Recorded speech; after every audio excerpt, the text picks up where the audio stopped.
Salam əziz izləyicilər, bu tip videoların çox gəlməsini istəyirsinizsə kanala abunə olmağı unutmayın. Bugünkü mövzumuz cümlə üzvləridir.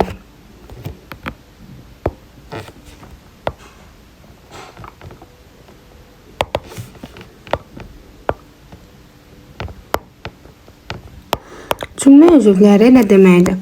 Müstəqil məna ifadə edib, cümlədə digər sözlərlə məna və qrammatik cəhətdən əlaqəyə girərək sintaktik vəzifə daşıyan, suala cavab verən söz və ya söz birləşməsinə deyilir. Yəni, cümlə üzvləri demək nə oldu? Sintaktik vəzifə daşıyırlar, digər sözlərlə məna və qrammatik cəhətdən bağlı olurlar, müəyyən bir suala cavab verirlər. Həm sözlü, həm də söz birləşməsində ifadə olunur. Cümlə üzvləri öz növbəsində iki yerə bölünür. Baş üzvlər və ikinci dərəcəli üzvlər. İkinci dərəcəli üzvlər. Baş üzvlərimiz mübtəda,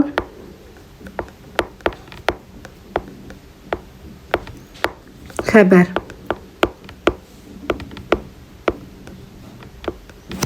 İkinci dərəcəli üzvlərimiz isə təyin, tamamlıq, bir də zərflik. Zərf demirəm.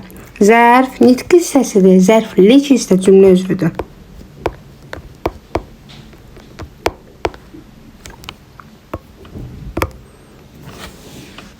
Hər hansısa bir sözün cümlə üzvü ola bilməsi üçün ilk növbədə müstəqil şəkildə bir leksik mənaya malik olması, həm də ki, cümlədəki başqa üzvlərlə sintaktik əlaqəyə girə bilməsi lazımdır. Yəni, belə olanda bu demək olur ki, hər bir söz cümlə üzvü olmur. Məsəl üçün, xitablardır, köməkçi nitq hissələrdir, bunlar cümlə üzvü ola bilməz. Məsələn, deyirəm ki,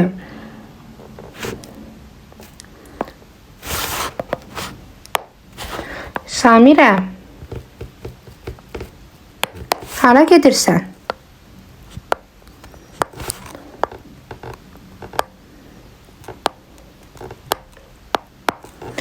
Burada Samirə sözü daxil olduğu cümlədə digər sözlərlə məna cəhətdən bağlı ola bilər, məna cəhətdən. Amma qrammatik baxımından bağlı deyil. Ona görə də bu tip sözlər məna baxımından əlaqədə olsa belə, qrammatik baxımından əlaqədə olmadığı üçün cümlə üzvü sayılmır. Xitablardır, ara sözlərdir, bunlar cümlə üzvü ola bilmirlər.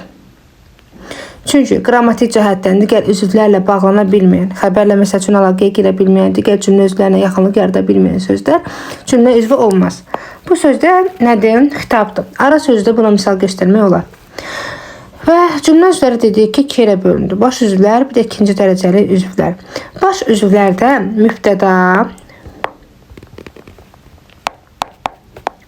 hər zaman əsasdır. Heç bir cümlə üzvündən asılı deyil. Xəbərdən də asılı deyil, digər ikinci dərəcəli üzvlərdən də asılı deyil. Əsasdır həmişə.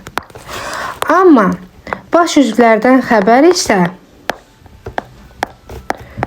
İkinci dərəcəli üzvlərdən asılı deyil, lakin mübtədadan asılıdır.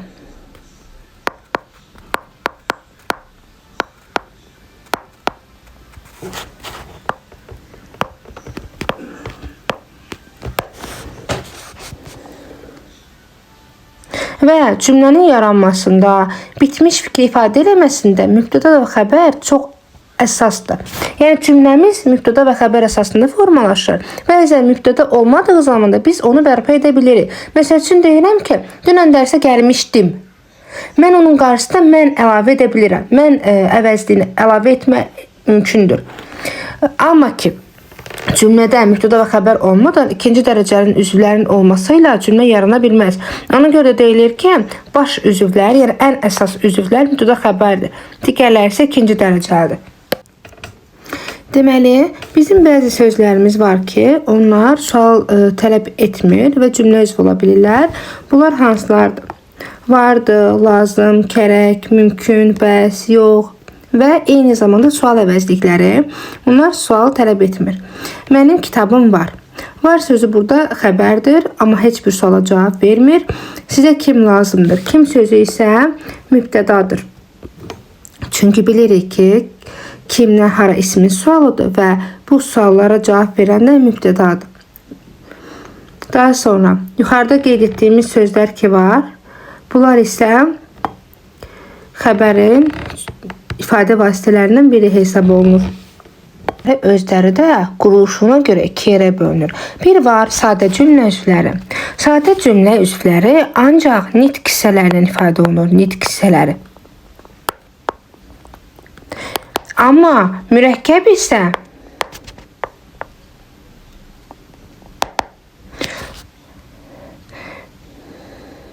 mürəkkəb cümlə üzvləri söz birləşmələri ilə ifadə olunur.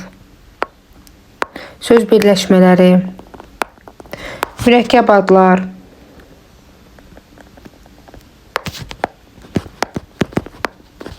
məsələn, nitq hissəsi ilə misal göstərə bilərik ki, Murad çalışkan oğlandır.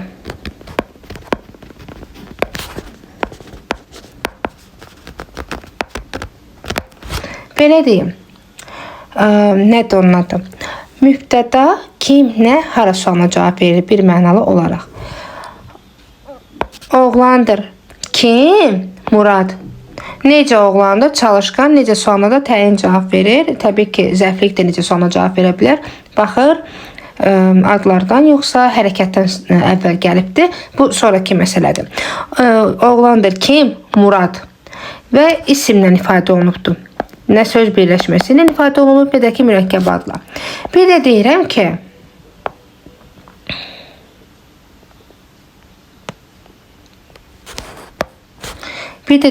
məsəl üçün, Əliyev, Murad yaxşı oxuyur.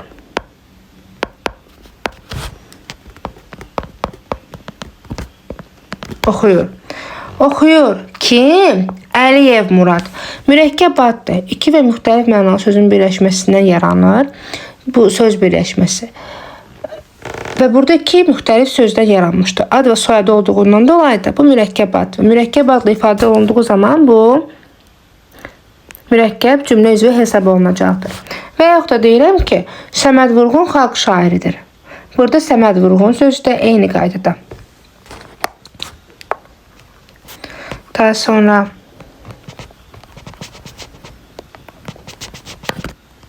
öncə qeyd etdiyim kimi mübtəda ən əsas cümlə üzvüdür.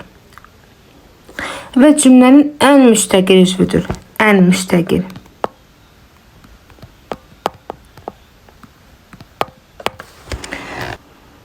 Xəbər də mübtədadan qrammatik baxımdan asılı olur, onunla uzlaşa bilir.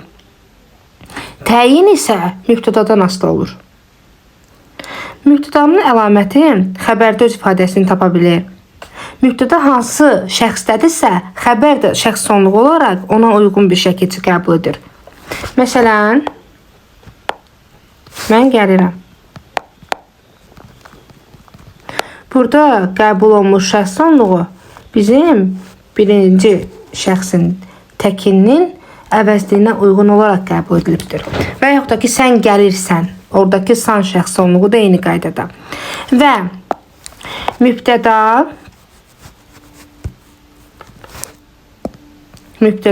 cümlədə iş görəni və ya haqqında danışılan əşyanı bildirir. Mübtəda şəxsi bildirməklə yanaşı, canlı və cansız varlıqları da bildirə bilər, mücərrəd anlayışları da ifadə edə bilər. Ancaq şəxsi, insanı, heyvanı bildirəcək deyə bir şey yoxdur. Mücərrəd varlıqları da ifadə edə bilər. Məsələn, deyirəm ki, kitab çox maraqlıdır.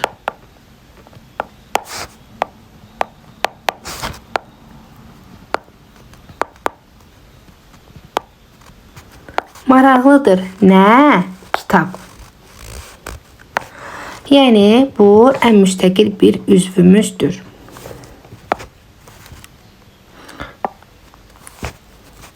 Daha sonra mübtəda bir qayda olaraq adlı hallı sözlərlə ifadə olunur. Adlı halda olan sözlərlə.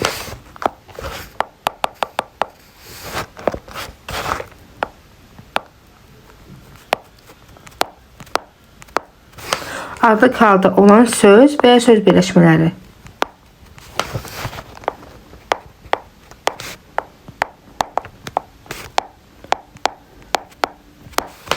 İfadə olunur. Eyni zamanda kim, nə, bəzən hara sualına cavab verir. Mübtəda belə deyim, insanı bildirdiyi zaman kim sualına cavab verəcək? Cansız ifadə eləyəndə nə? Məkan anlayışı ifadə eləyərsə hara sualına cavab verəcək? Amma bu zaman da bir qədər diqqətli olmaq lazımdır ki, sənin hara sualı verildiyin sözə sən haraya deyə bilməyəsən. Məsəl üçün deyirəm ki, ora gözəldir. Bir də deyirəm ki, ora get. Əgər sən hara sualı ilə yanaşı haraya deyə bilirsənsə, o mübtəda deyil. O zərflikdir. Gözəldir. Hara? Ora. Bəli, mübtəda budur. Çünki haraya gözəldir deyə bilmirsən. Amma dedim ki, get. Hara? Ora. Həm də eyni zamanda deyirsən ki, haraya get? Oraya get deyə bilirsən. Bu artıq yer zərfliyidir. Bunu da yadda saxlamaq lazımdır. Yəni ki, mübtədaya hara sualı ilə yanaşı haraya deyə bilməzsən. Ancaq hara sualı verə bildiyin zaman mübtədadır.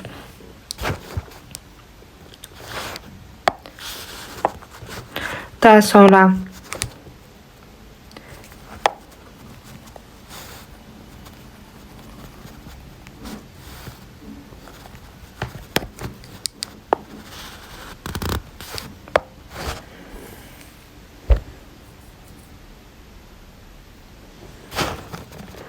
mübtəda isim və isimləşə bilən sözlərlə, birləşmələrlə ifadə oluna bilir.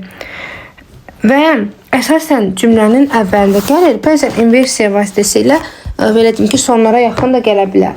Ortada da işlənə bilər. Adətən təyin varsa, təyin mübtədanın qarşısına keçir, biz bunu bilirik.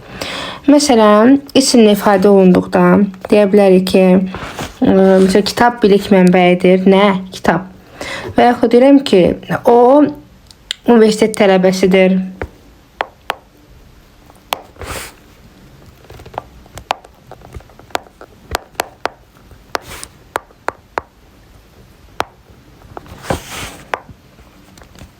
Kim? O.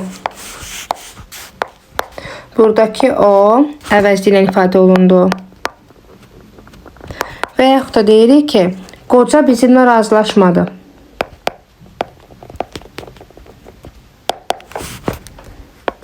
Və yaxud da ki, razılaşdı. Bir şey yadda saxlayın ki, siz qoca sözünə kim sualı verməklə ifadə vasitəsini gedib isim götürə bilmərsiniz. Qoca burada sifətdir, sadəcə olaraq isimləşibdir. Yəni ki, ifadə vasitəsi mübtəda nə ilə ifadə olunubdur deyə sual verilirsə, siz bunu qaçıb isim götürməyin ki, kim sualına cavab verir. Çünki sifət necə hansı sualına cavab verirdi. Elə deyil. Qoca burada isimləşdiyindən dolayı ismi sualına cavab verir. Əslində isə sifətdir. Daha sonra saylı ifadə oluna bilər. Məsələn, mən kiminsə paltarını geyinməklə, məsəl üçün deyirəm ki, Tünzalənin paltarını geyinmişəm. Mən Tünzalənin paltarını geyinməklə, mən Tünzalə olmuram ki, mən onun paltarı müvəqqəti götürüb geyinirəm. Amma yenə də mən Fatimə olaraq qalıram. Elə düşünək. Yəni ki, sənin sifətin isimləşmiş ola bilər, amma sən onu yəni nitq hissəsi olaraq da belə deyim ki, isim götürmürsən. Yenə də sifət olaraq qalır. Və yaxud da ki, deyirəm ki, birincilər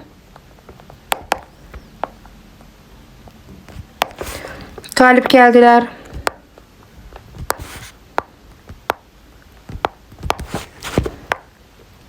Qalib gəldilər. Kimlər? Birincilər. Bəli, kim sualına cavab verir, amma bilirik ki, birinci sıra saydır. Sayla ifadə olunubdur. Daha sonra ifadə oluna bilər məsdərlə və yaxud da ifadə oluna bilər zərflə. Deyirəm ki, aşağılar bizdən narazıdır.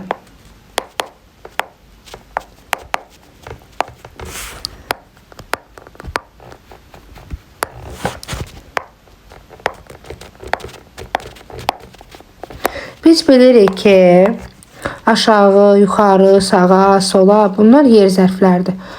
Kimlər narazıdır? Aşağılar və burada aşağı sözü zərfdir. Yəni ki, mübtədamız yer zərfi ilə ifadə olunubdur. Sonra məstərlə ifadə oluna bilər ki, bilirik ki, məstər maq şəkilçisi vasitəsilə düzəlir. Məsələn, deyirəm ki,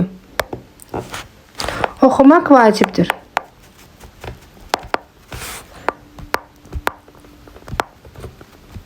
Vacibdir nə? Oxumaq. Məstərlə ifadə olunubdur. Ehtiyatlı olmaq lazımdır ki, tərkib ayrı, məstər ayrı. Tərkib o deməkdir ki, iki və daha artıq sözün birləşməsindən yaranır və o zaman bu mürəkkəb bir cümlə üzvü olmuş olacaq. Amma ki, oxumaq sözü tək sözdür və bu birləşmə yaratmayıb. Ona görə də bu nitq hissəsində ifadə olunmuş sayılır. Daha sonra fe'li sifətlə misal göstərmək olar ki, rəqs edənlər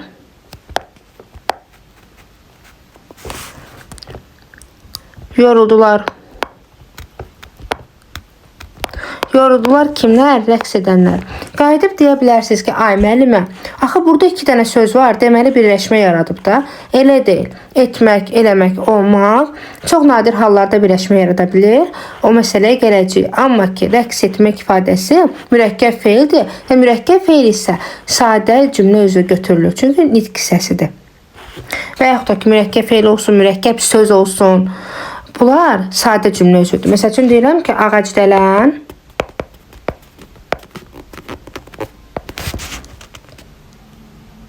uça bilmir. Uça bilmir. Nə? Ağacdələn. 2 dənə müxtəlif söz var. Mən gedim bunu mürəkkəb cümlə üzrə götürüm. Olmaz. Bu mürəkkəb sözdür.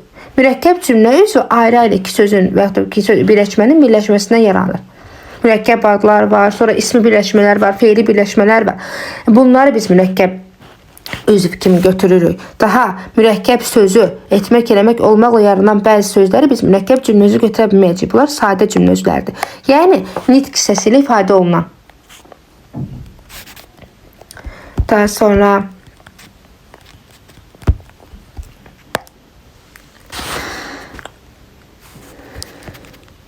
deyirəm ki, məktəbin direktoru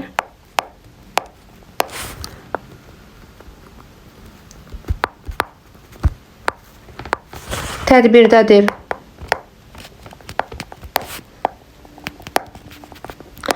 Tədbirdədir. Kim? Məktəbin direktoru. Burada məktəbin direktoru 2 müxtəlif mənalı sözün birləşməsindən yaranıbdır və söz birləşməsidir. İsmi birləşmədir. Buna görə də bəli, mübtəda mürəkkəb üzvdür. İsmi birləşmə ilə ifadə olunubdur. Mürəkkəb ad ola bilər. Deyə bilərik ki, Qasım bəy Zakir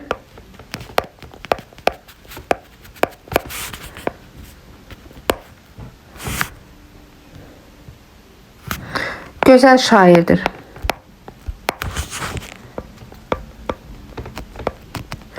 Qasım bəy Zakir mürəkkəb addır və mürəkkəb ad mürəkkəb cümlə üzvüdür. Nə ilə ifadə olunub desələr mürəkkəb adla. Daha sonra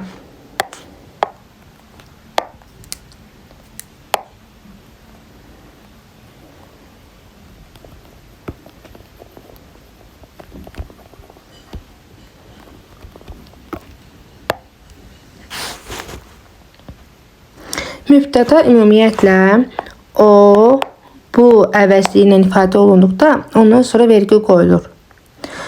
Yəni ki, baxaq, deyək ki, o cəld ayağa qalxdı.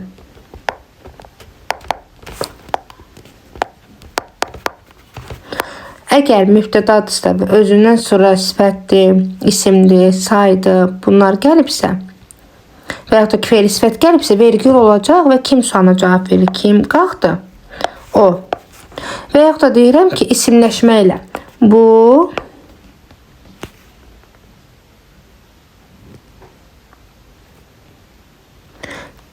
Cavidin kitabıdır.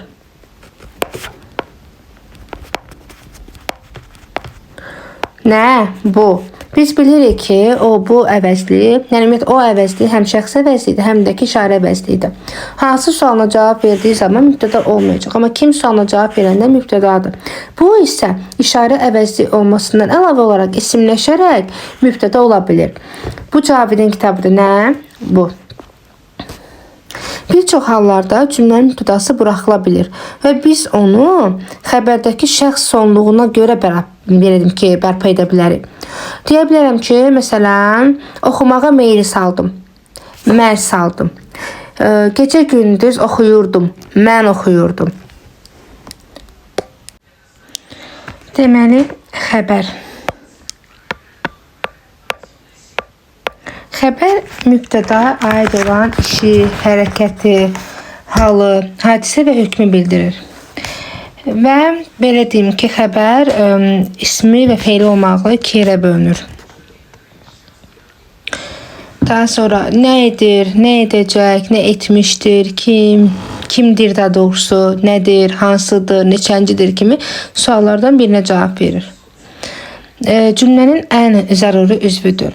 Mübtəda heç bir üzvdən asılı deyil, xəbər isə yalnız mübtədadan asılı olur. Digər cümlə üzvlərinə müqayisədə isə xəbər ikinci dərəcəli üzvlərlə yan-yana gəldikdə əsas olan xəbərdir. Digərləri, yəni təyindir, tamamlıqdır, zərflikdir. Bunlar isə asılı olur. Və belə deyim ki, məhz xəbər vasitəsilə fikrimiz ya təsdiq ya da inkar olunur. Hətta bir çox hallarda cümlədə mübtəda olmadıqda xəbər vasitəsilə onu asanlıqla biz bərpa edə bilirik. Cümlənin deməli ən müstəqil üzvü mübtədadır, xəbər isə mübtədadan asılıdır. Xəbər də eyni mübtəda kimi nitq hissələri ilə həm də ki söz birləşmələri ilə mürəkkəb adları ifadə oluna bilər. Daha sonra bir sıra sözlərimiz var ki, bu sözlər gəldiyi zaman xəbər vəzifəsində işlənir. Amma başqa sözlərlə birləşərək işlənir. Bunlar hansılardır? Başlamaq, istəmək, olmaq,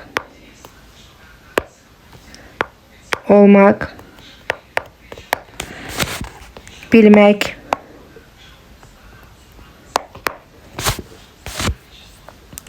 etmək,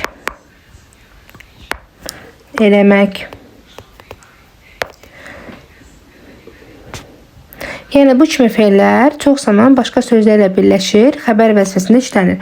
Yəni biz bunları bir xəbər kimi götürməyəcəyik, tək götürməyəcəyik, yanındakı sözlə birgə götürəcəyik. Məsəl üçün deyirəm ki, uşaq yeriməyə başladı.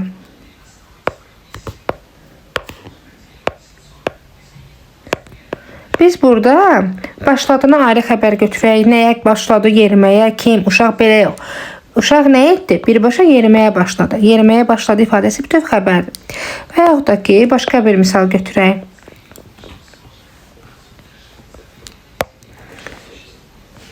O bizi görə bilmədi.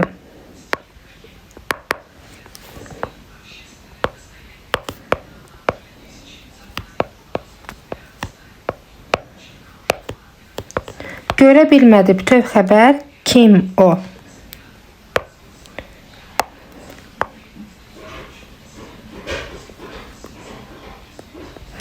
Daha sonra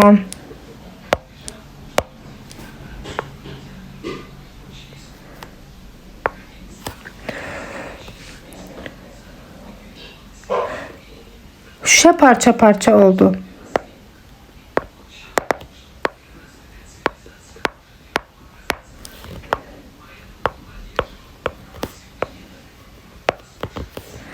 Şüşənin parça olmağı, parça oldu ifadəsi bütöv xəbər nə? Şüşə.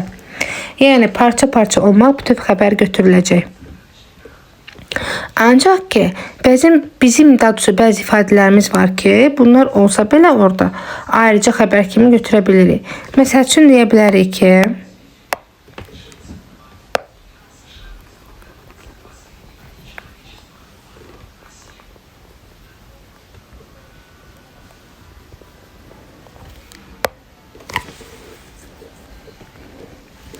film başladı.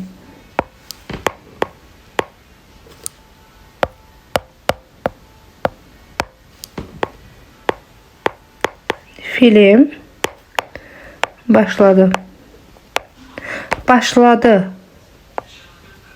Nə? Film. Burada başladı ifadəsi müstəqil bir xəbərdir. Və yaxud da ki, deyirəm ki, uşaq gəlincik istəyir.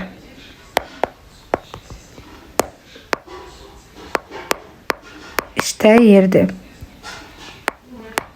İstəyirdi. Kim? Uşaq. Daha burada gəlincik istəmək ifadəsini bütöv götürmək olmaz. Daha sonra biz şəhərdə oluruq.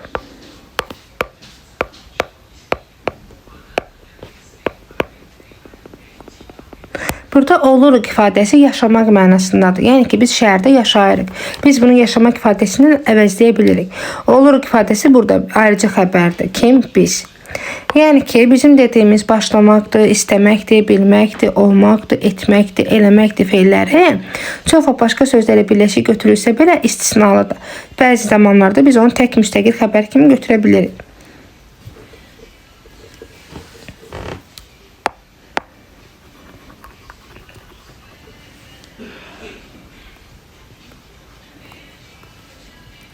Daha sonra xəbərin ifadə vasitələrinə gələk.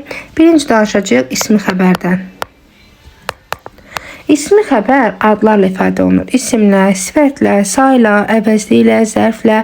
Hətta biz məsdər və feili sifəti də ismi xəbər götürürük. Feili xəbər götürmürük əsla. Bir də ki, söz birləşmələri ifadə olunur. İsmi xəbər kimdir, nədir, necədir, neçədir, nə qədərdir kimi suallara cavab verir. Məsələn, deyirəm ki, məqsədimiz qalib gəlməkdir.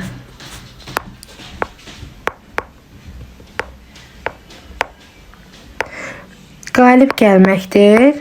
Nə? Məqsədimiz. Nədir? Qalib gəlməkdir. Burada qalib gəlməkdir ifadəsi məsdər ifadə olunmuşdur. Daha sonra deyirəm ki, artıq gecdir.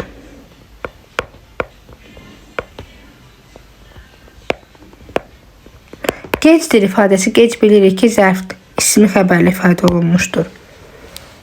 İsmi xəbər haqqında bir şey də deyim ki,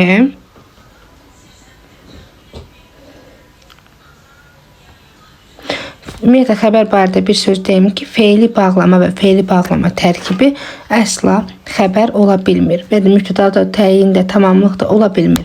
Feili bağlama da, tərkibi də yalnız və yalnız cümlə özü kimi zərflilik ola bilir. Bu da yadda saxlanılsın. Bəzən məsəl üçün deməli ismi xəbər sual əvəzi ilə ifadə oluna bilir. Deyirəm ki, bu gələn kimdir?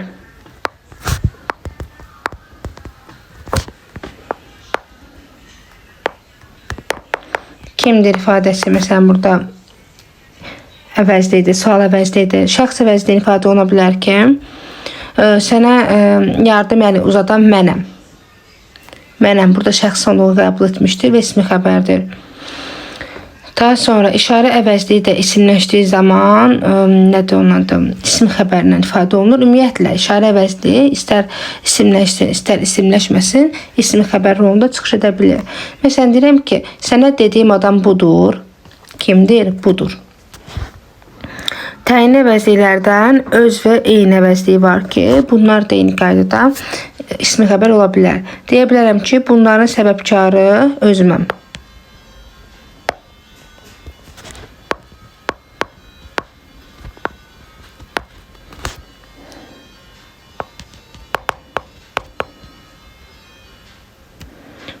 Buradakı özümə ifadəsi nədir? Təyin əvəzliyidir və eyni zamanda deməli bizim xəbərimiz ismi xəbərdir, təyin əvəzliyin ifadə olunmuşdur. Məsdərlə ifadə olmaq ola bilər ki, oxumaq hər zaman vacibdir. Burada mübtədamız oxumaq, yəni məsdərdir. Bir də eyni zamanda deyə bilərik ki, onun məqsədi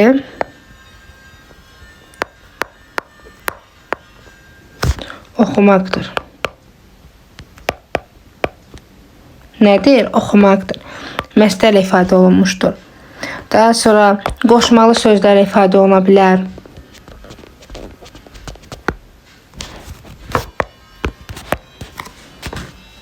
Məktub sənin üçündür.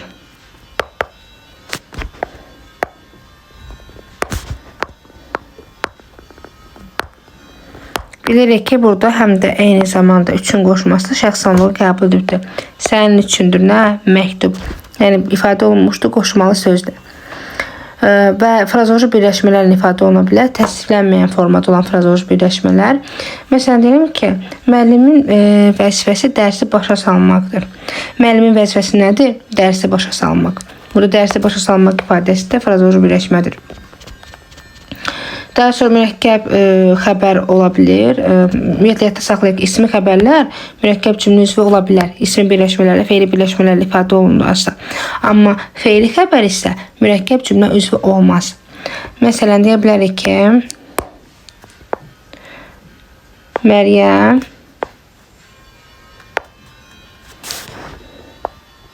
iki qız anasıdır.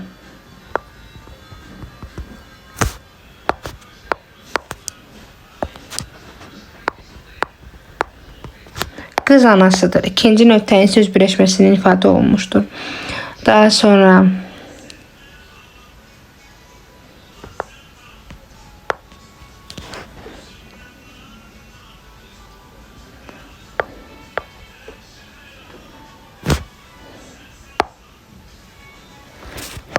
deyirəm ki, bu kitab onu oxuyanındır.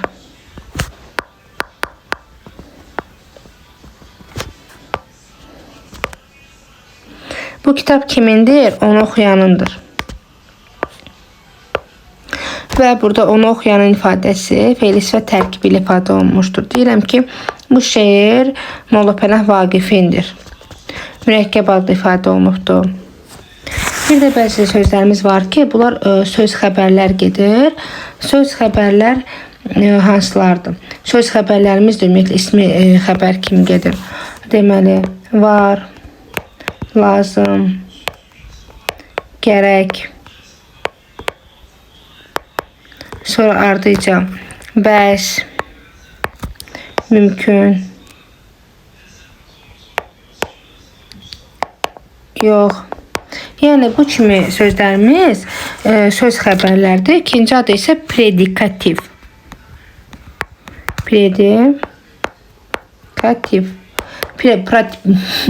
Predikativ sözlər deyilir və bunların özləri də heç bir suala cavab vermir və yalnız ismi xəbər ola bilirlər. Məsələn, deyirəm ki, onun 5 uşağı var və s. Bir də feili xəbərlərimiz var ki, feilin şəkilləri ilə ifadə olunur.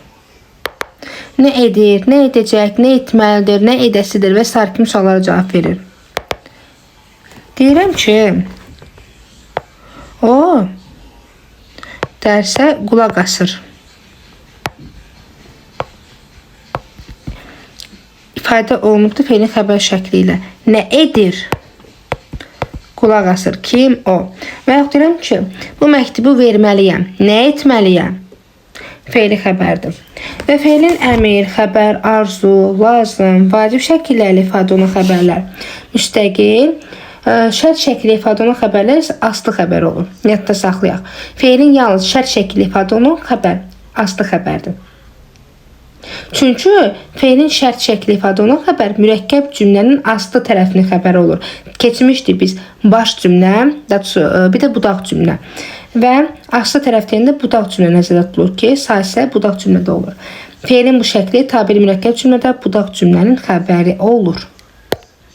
Daha sonra biz frazoloji birləşmələr var ki, ümumiyyətlə deməli, eyni zamanda ol, et, bil, elə, qıl kimi köməkçi feillər.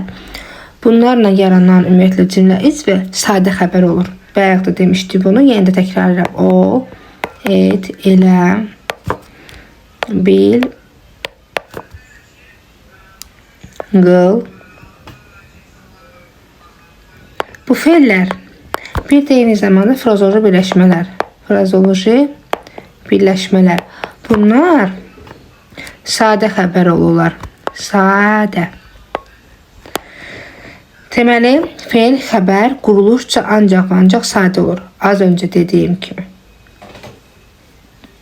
Deyirəm ki, dağlar yadıma düşdü.